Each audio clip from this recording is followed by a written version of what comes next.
In 2006, David is running for the New York Senate. His campaign is going exceptionally well, thanks to his empathy toward people in need, and everyone is sure he'll win. He appears on the covers of every magazine and the most popular talk shows. Unfortunately, things take a turn for the worse when a newspaper writes an article about David showing his naked rear as a prank for a college reunion, which greatly damages his reputation. David's furious reaction is watched by Harry, who receives a mysterious call and says he's working on new ideas. On the day of the election, experts predict that David will lose, and that's exactly what happens.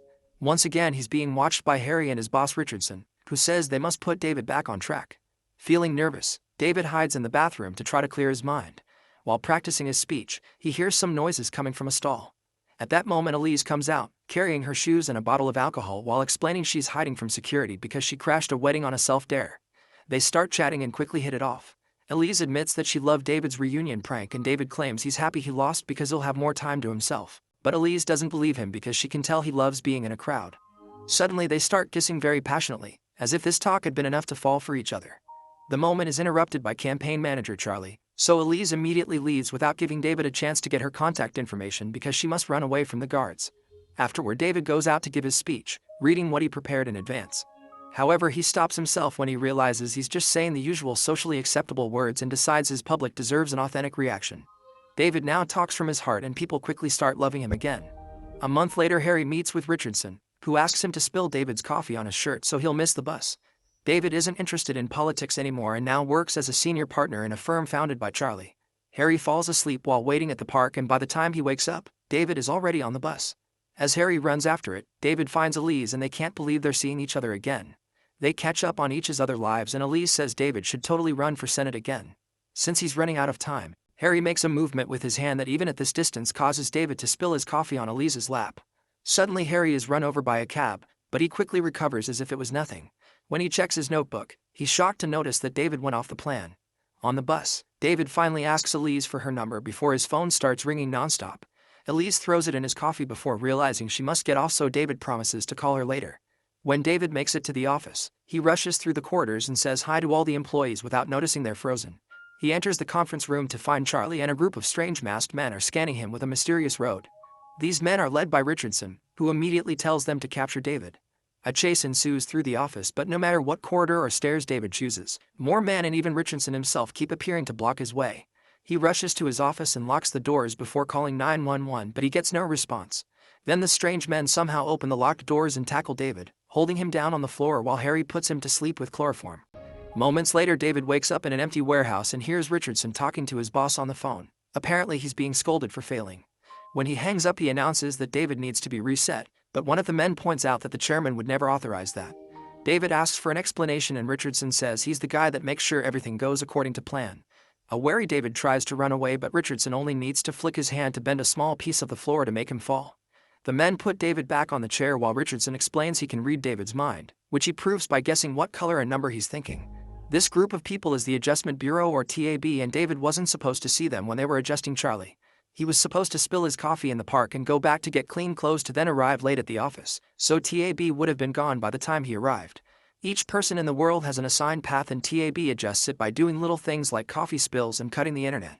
Humans aren't supposed to know about TAB, so Richardson makes David promise he won't say a word to anyone. If he breaks that rule, they'll reset his brain and personality. Richardson also tells David to never see Elise again since she isn't in his path.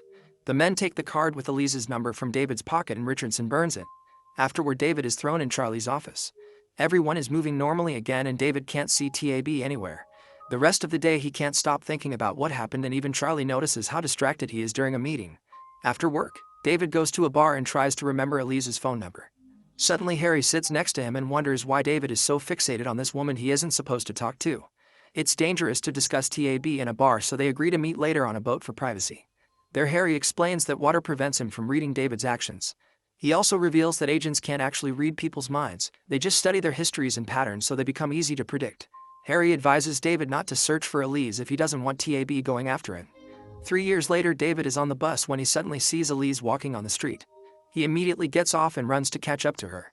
He admits that for the last 3 years he rode the same bus every day hoping to see her.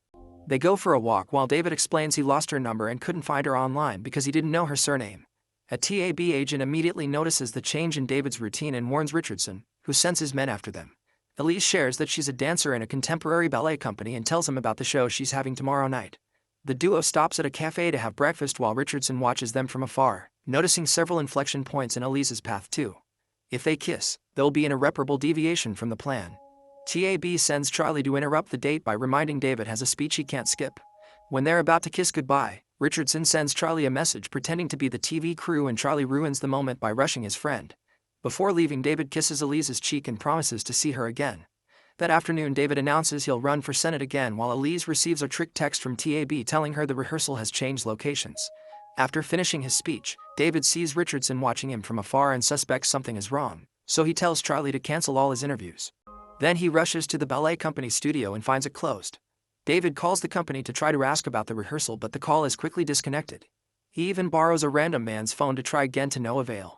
Noticing that David is still running around the city, Richardson and his assistant appear in front of him to try to convince him to forget about Elise. David asks why he feels like this if it wasn't on his plan, but Richardson doesn't know either. A frustrated David enters a cafe to ask if anyone knows where the ballet company is, and luckily a client gives him an address. Then David tries to take a taxi, but Richardson won't let any car stop for him. David manages to run after a particular cab, but when the car stops, another vehicle crashes against it. After checking on the cab driver, David looks inside the other car only to find it empty. He calls 911, and when the cops arrive, an officer wants to take him to the station as the only witness. A wary David asks the sergeant if it's really necessary, and when she tells him they'll call him later, David turns around to find the officer gone, which means he was a TAB agent. Now David can finally take a cab and pays the driver $100 to drive while ignoring everything that may appear around them, even the stoplights. The agents run as fast as they can, using their powers to go through several buildings and lock doors. However, when they make it to the studio, it's too late. David has already seen Elise. Richardson warns him that more powerful people will come after him before going to the office to meet with his superior. It turns out that Elise and David were meant to be together a couple of times in the past decades, but the plan changed in 2005. Now the remnants of the old plans keep pushing Elise and David together.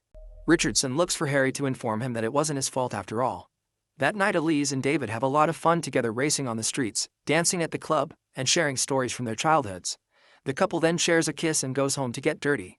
After they fall asleep, they're watched by Agent Thompson. The next morning, Elise receives several calls from his ex, who she hadn't talked to in a long time. She reveals she was engaged to the guy but broke up with him because she kept thinking about David. In return, David confesses that being with her is the first time he felt like himself. Since David is worried that the agents may take her away, he invites Elise to the TV station so she can watch him do his interview. When the show's done, an agent pretending to be part of the crew tells her that David will be there for hours and will call her when he's done. After she leaves, the guy pretends to guide David to his next show, only to push him into a warehouse and lock him up. Moments later, Thompson shows up and David asks him what happened to free will. Thompson explains that TAB took humanity from cavemen to the height of the Roman Empire, but then they stepped back to see how humans would do on their own. This brought the Dark Ages for 5 centuries, so TAB came back and brought the Renaissance, Enlightenment, and Scientific Revolution. In 1910 they left again, but in just 50 years humanity brought 2 world wars, the Depression, fascism, the Holocaust, and the missile crisis. TAB decided to never give humanity free will again. Meeting Elise years ago wasn't chance. She was supposed to inspire David not to give up and launch a political career that will take him to big places in the future. Thompson points out David won't become president if he stays with Elise. However, David still believes in the fate created by making his own choices and chooses her, so Thompson opens the gate and lets him go. David immediately rushes to the theater to watch Elise's show, and Thompson appears next to him again to explain that Elise can become the most famous dancer in the world, but if she stays with him she'll only teach dancing to kids. Thompson says the choice is David's, but on his way out he nods and makes Elise fall in the middle of her performance. Afterward, David takes a wounded Elise to the hospital. While the doctors run some tests, Thompson appears again and blames David for this accident, so David punches him. Thompson points out David always ruins his big opportunities with impulse, like the prank that ruined his last election. It seems Elise brings out this reckless side of his. Tonight it's just a leg sprain, but next time it may take away the only thing she ever cared about. After Thompson leaves, David checks on Elise and confirms it's just a sprain, so she should be better in around a month. David then hugs her before saying he needs to make a few phone calls, but he actually leaves the hospital and doesn't contact her again. 11 months later, David is leading the popularity polls. One morning, Charlie brings him the newspaper with important news. Elise is back with her ex and they'll get married in a week. David is upset and tries to ignore it, but a few days later he's approached by Harry, who says Thompson lied about Elise bringing out his reckless side. In fact, Elise would help David feel fulfilled in life, so he wouldn't feel the need to fill his emotional void with a loving crowd and dreams of the White House. The deaths of his brother and father had been sacrifices by TAB to push David into the successful man he's today. David wants to choose Elise again, but the wedding is tomorrow. If he wants to make it in time while avoiding Thompson, he'll need Harry to teach him how to teleport through doors like agents do. Harry advises him to always turn the doorknob clockwise and explains that doors are never locked when they're wearing their special hat. They take a random door and appear at a museum, followed by the pumping station.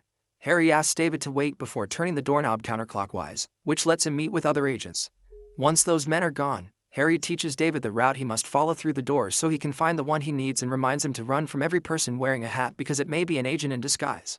The duo studies all night, and in the morning Harry gives David his hat, wishing him good luck. As soon as David starts crossing doors and running under the rain, TAB loses track of him and sends out a team to find him. Moving as fast as possible, David dodges traffic but ends up crashing against people when he reaches the courthouse. The groom is already waiting for his turn but worries because Elise hasn't shown up yet.